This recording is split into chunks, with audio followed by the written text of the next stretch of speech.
My sister Yaya, Battle of Vulvacare. Are you there, my queen? Yes, I am Yaya, here. are you there? There you are. How are you, beautiful? I'm doing okay. Good, good. I love. It was almost like, you know how they have like the little don't rush challenges. You gave me a reason to dress up in this house, so I'm gonna take it. I am telling you, look, that was totally my attitude on yesterday. And I Yes. wasn't sure if we were going to be on the yoga mats or not. So I went ahead and I dressed athletic today. But you know, hey, still represented for the queens, the empresses, the goddesses. But I absolutely love your ancient ensemble. You look so amazing, new mama. Thank you. Absolutely. You know, I'm just absolutely thrilled that you have taken time away from your busy itinerary and decided to give yourself some balance by coming on with Vibrant Moons again this year. Thank you. Thank you, Moon. It's an honor. It was an honor last year. It's an honor this year. And like I told my family, I was like, look, husband, you're gonna take these kids, y'all going to the mother-in-law, and I'm gonna have my time to embrace my sisters. Like I've been watching you guys, but to get to interact and speak on, yeah, I needed that. And you know, that really resonates with me because I have an idea of how busy you are, you know, with you already being a mom, with you being a wife, with you being a queen to yourself and an enterprising businesswoman. And for those of you who don't know, my dear sister Yaya just had a baby. And when I originally reached out to her, I think that she had just had the baby the Sunday before and literally still reached out to me like just on point. And when I see that level of diligence, that's the energy that I admire. That's what lets me know why I even invite sisters such as yourself to come on board so that way we can share our vibrance and we can let people know on all levels what sustainability really looks like for our sisterhood. And so I want to let people know who you are and the work that you're doing within the womb wellness product manufacturing industry, because I love, love, love, love, love what you're doing. I love the way that you have packaged your product line, and I love the overall ministry of self-care through the yoni. So please talk to us. Let us know all about Vulvacare and how you happened upon the journey. Yes, absolutely. So Vulvacare, the name pretty much speaks for itself, even though a lot of times, even medical providers and ourselves, we refer to our yoni as the vagina, but this is for the external portion, the outside portion, which is actually called the vulva. So it's just caring for your vulva, and it's just plant-based vegan ingredients because we do not need all those chemicals in that area. It's highly absorbent. And so these are just food products that you can get from your kitchen, put together. And I'll talk more about the wash and mist later. But Moon, I'm so thankful that you gave me the opportunity to speak on this today, because I do identify as a phytotherapist. Phyto just means plant.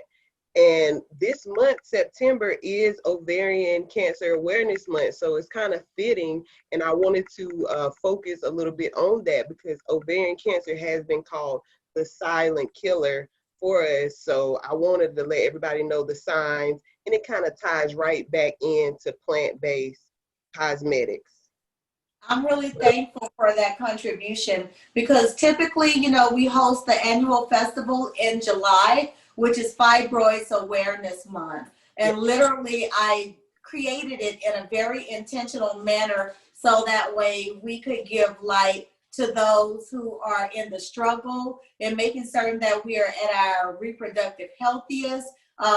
Those of us who unfortunately have perished due to the various cancers or perished during surgery. I myself, I am a survivor of 3 major surgeries. And so I know all about that journey into reproductive wellness and how we find our balance through it. And I mean, I'm telling you, each one of them were really egregious surgeries, and they have changed me forever, not only physically, but at a mental level, and just in the way that I now care for myself in so much more of an intentional manner, because our cells are so delicate. What we put in our bodies and on our bodies is so, just vital to go the right way with it. And so thank you for highlighting Ovarian Cancer Awareness Month and letting the sisters know that this is our time. So that lets us know that next year we have to have initiatives from July through September to make certain that the sisters are at their very best when it comes to womb wellness. Absolutely. And Moon, since you do have a personal testimony with that, chime in whenever you see fit, because I mean, we need that insight.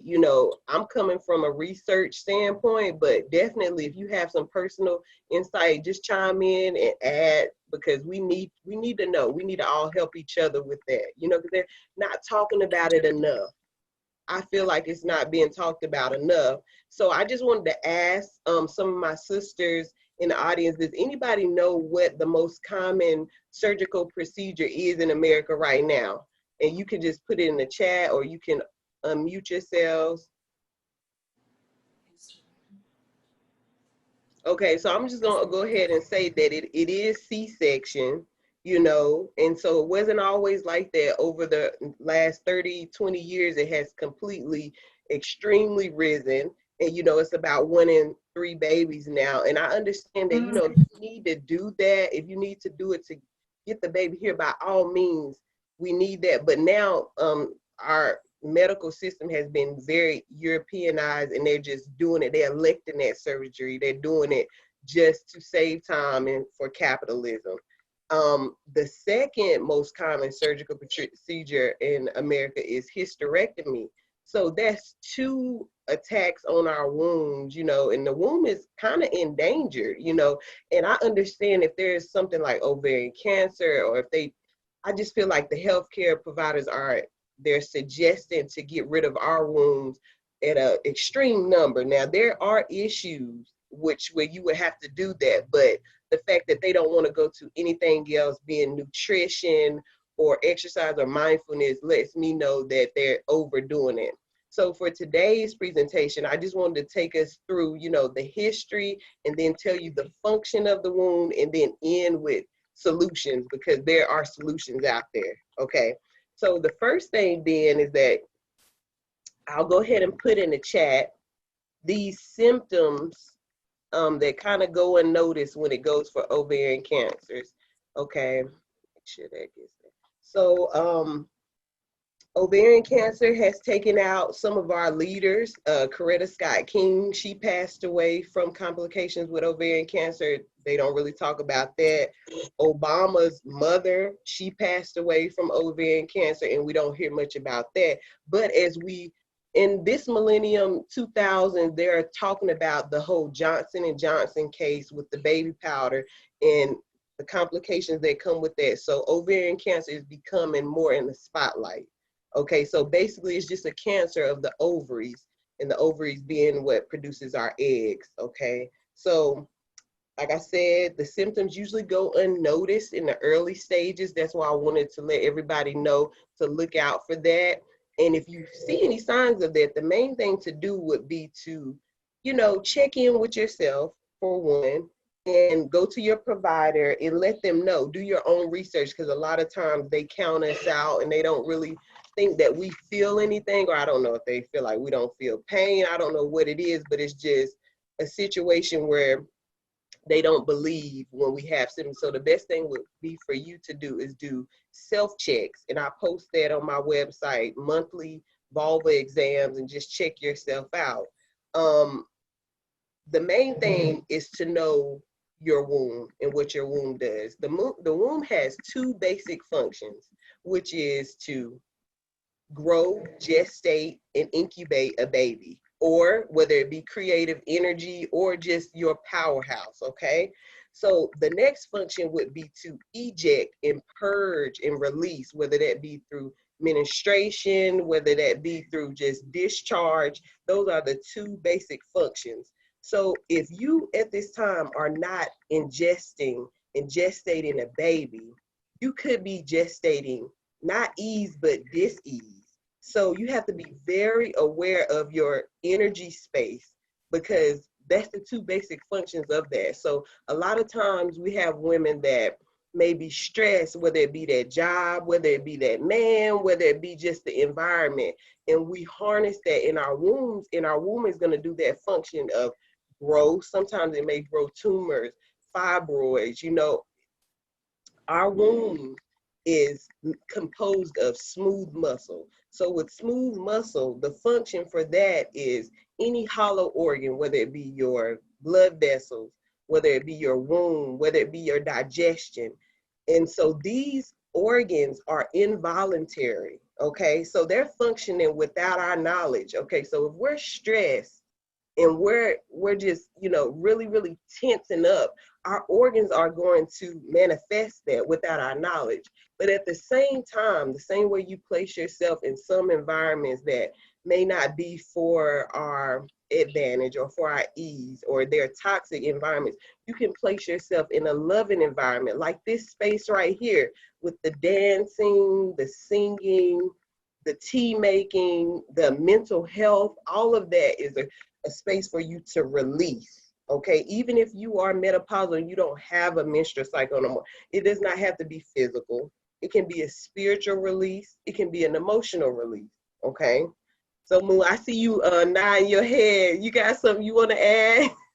Yeah, I just want to add just a little bit of high vibrational energy. I just want you to keep going. Okay, because sometimes I get off in a tangent, but most definitely the uterus is there to contract and relax. So if you are not in labor, or if you are not on your menstrual cycle, there's no need for you to be contracting and tensing. And in that time, you need to relax. So when I came into this knowledge, I can be sometimes a high head, ladies. I will flip the script. I'm sitting here, I was in, but sometimes I flip the script. But when I came into this information of how my smooth muscle would tense up from the smallest interaction, I don't have time. I don't even have time to argue with nobody. I don't have time to get in a space of drama and gossiping, because I'm thinking about my uterus here is going to respond. If you're fearful, your uterus will quiver. Like, this thing is moving and functioning on its own. So you have to be aware of that. So with that being said, I had a quote from Queen of Fool, because I follow her and I try to learn from her. She has a great book out called Heal Thyself, and I love that book. But basically, her quote is, "The womb is the gateway of all human life. When the womb is honored and respected, she becomes a channel of power, creativity, and beauty. Joy reigns on earth. When her voice goes unheard, unanswered, denied, the womb becomes a vessel of disease." So think about your womb as another opening, just like your mouth, just like your crown. It has to be open. It is a sphincter, and being that it closes and opens on its own. So if you're not digesting well, if you're not having these bowel movements, if you're not able to articulate yourself and speak out, then there's a good chance that your womb is closed and tight, and you're going to have issues, whether it be heavy menstruation, proliferation of the cells being like fibroids or growths, and may even go into early menopause, weight gain, hormonal issues. Now, all of that is the issue, okay? But she goes on to explain the connection between the womb care and the woman's behavior, because we also have a responsibility that we can take charge of this. I don't want women to think, especially my sisters, that they always say it's a genetic issue. No, I mean, there may be some of that, but we can take charge of our wombs. We've been doing this for a long time. You don't have to just believe the medical providers with what they say. That part right there, I knew that I wanted to touch on the generational trauma of what's happening with our wombs, but I just want to acknowledge first and foremost your statement of responsibility of taking it back into your own hands. Like, look, my wellness is mine to correct. that's my opportunity to go in and eradicate whatever happened at a generational level. Because see, when you talked about earlier, the medical Western industry's assumption of how much pain we feel, you know, what we actually go through, I started thinking about who must have written all of the medical books, right? And of course, Imhotep, being the Kemetic father of medicine, set the tone for the way that we practice medicine as ancients here within this lifetime. But there is also a manifestation of right knowledge gone wrong. And so there were these people who sat in the halls of Kemet from Europe, gathered our insights, gathered our intelligence, gathered our information and our knowledge base, and went and westernized it so to the degree to where they became mad scientists. So why were they mad? They were mad because they do not possess the innate power that we do in wellness and medicine. And so through chattel slavery, or what I call the transatlantic slave massacre, there were all types of attacks that was done upon us. And part of those attacks were the reproductive and genetic attacks, and how they went into testing our bodies. And even when you start considering some of the different implements and equipment that they utilized, and you know, like how violated it was, like these were actually sometimes animal grade equipment that they're using and inserting them into our wombs. And so because our wombs were created in our grandmothers and great grandmothers' wombs, it then puts us in a place of responsibility to overthrow that trauma, because guess what? Their wombs were created by their grandmothers and great grandmothers who were actually among those being violated. So we have to have that Sankofa. Absolutely, Moon, and that's the truth. I mean, our womb is a storehouse of all of our emotions, and it directly reflects and connects to our mind, our spirits, and our actions, you know. And so we can take what happened to our ancestors and we can build off of that, because the womb it will regenerate itself, you know. It's one of our most regenerative organs besides the liver and some other organs. So the hope is not lost. We are in a place that we know what's wrong now. We know something's wrong now, so we can go ahead and make that change. Go ahead and make that circulatory cycle, because it's time to come back around.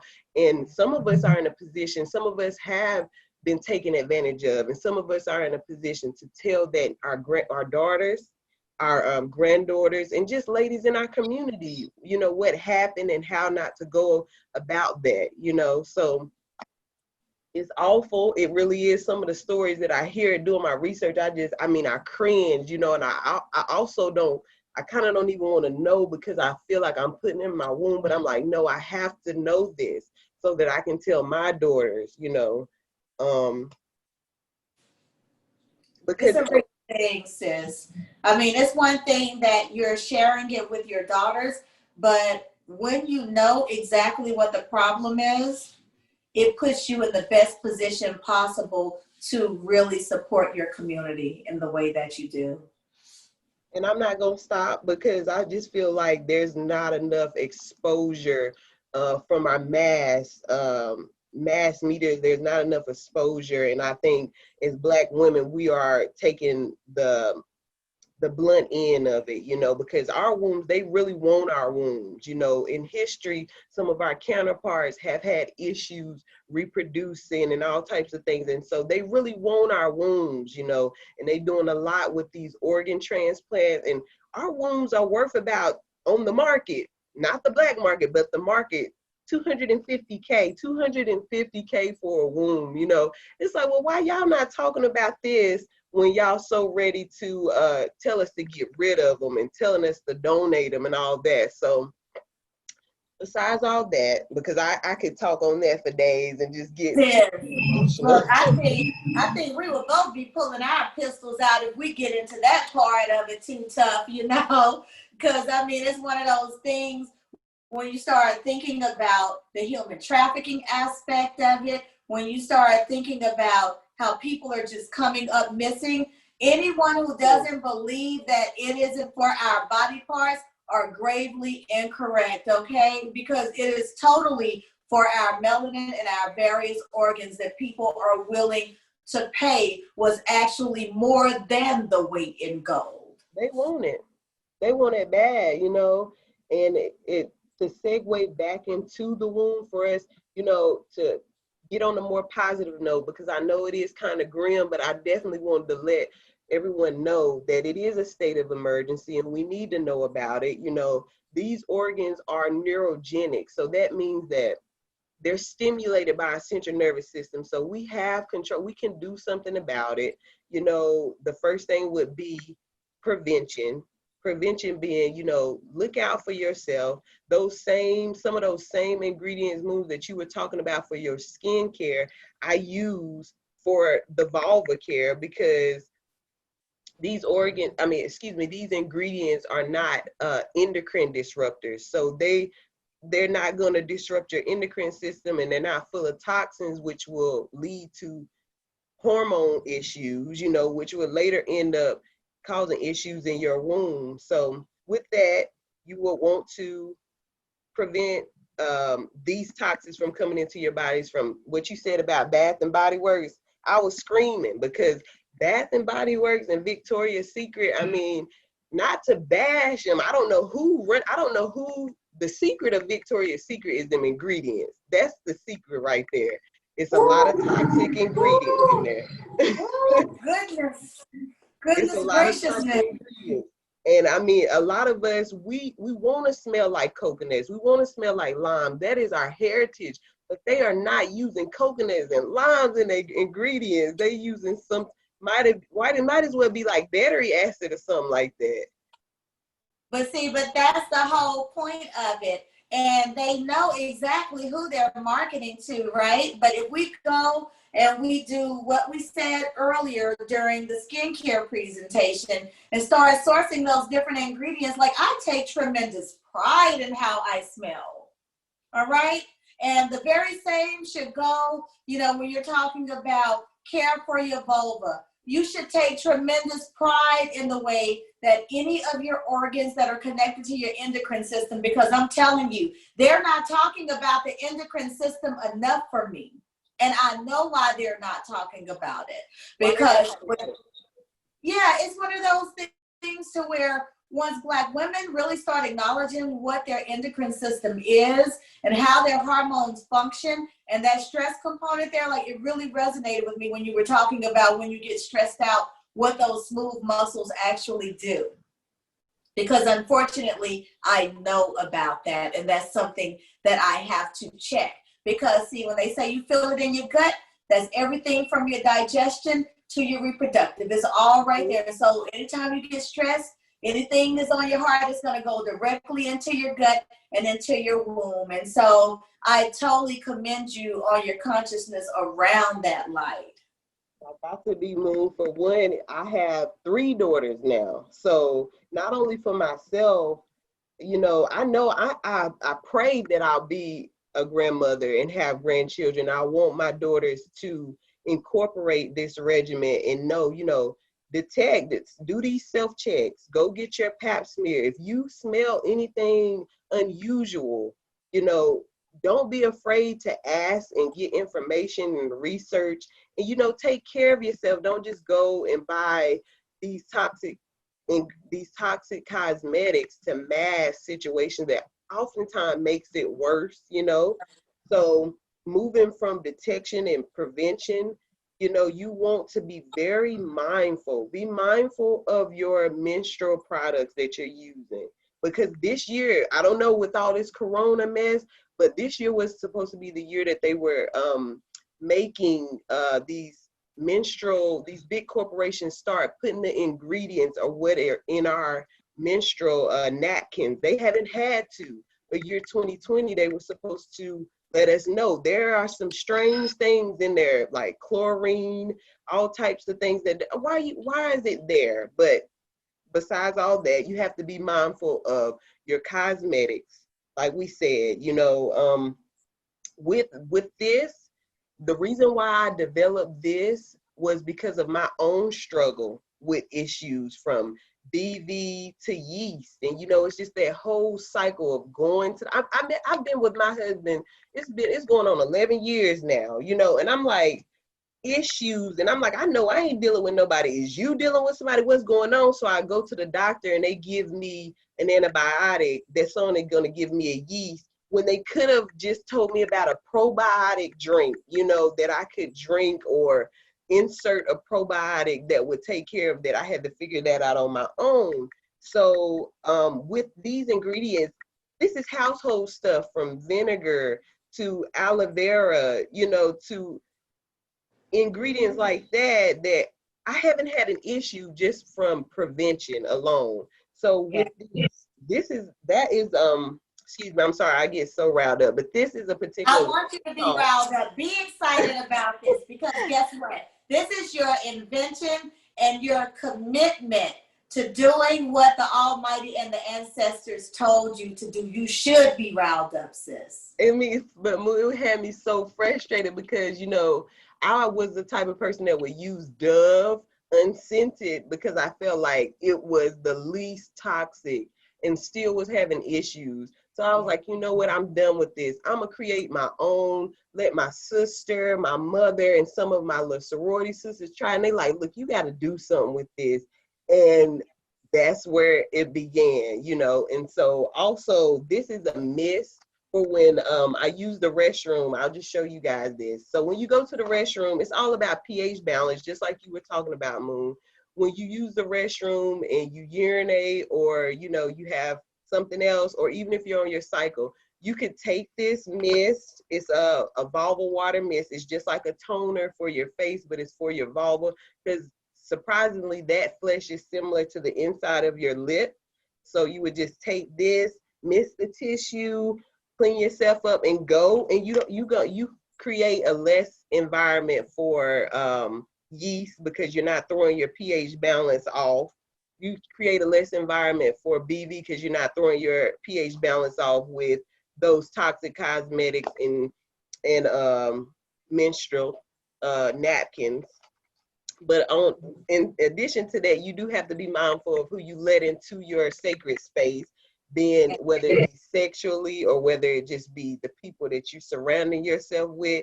So even before sex, like, I'll miss my husband with this, because he works out a lot, and I have to let him know, like, I'm gonna make sure you're clean too, because it's a whole ritual for me now, and it is so empowering to be able to feel fresh and to just take control of that space. Like, it's sacred to me, like, especially during these summer months. But enough about that.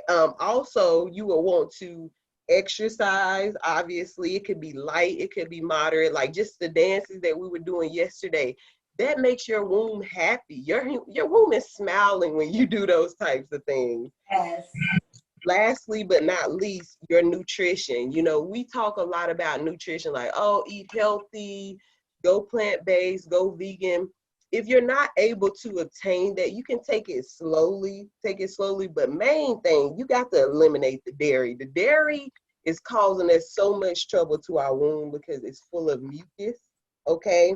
And if you could slowly get away from the meats, they are acidic. But the main thing is to just think about incorporating nuts, seeds, fruits, vegetables. If you can do that, you can help your womb a lot, just incorporating that. You don't have to go all the way to the top, but just incorporate a lot more greens, a lot more fruits and seeds and nuts, and that's going to eliminate a lot of toxins from your body. Yes. Very powerful read, my sister. Thank you for letting people know some of the things that they can do to support healthy yoni.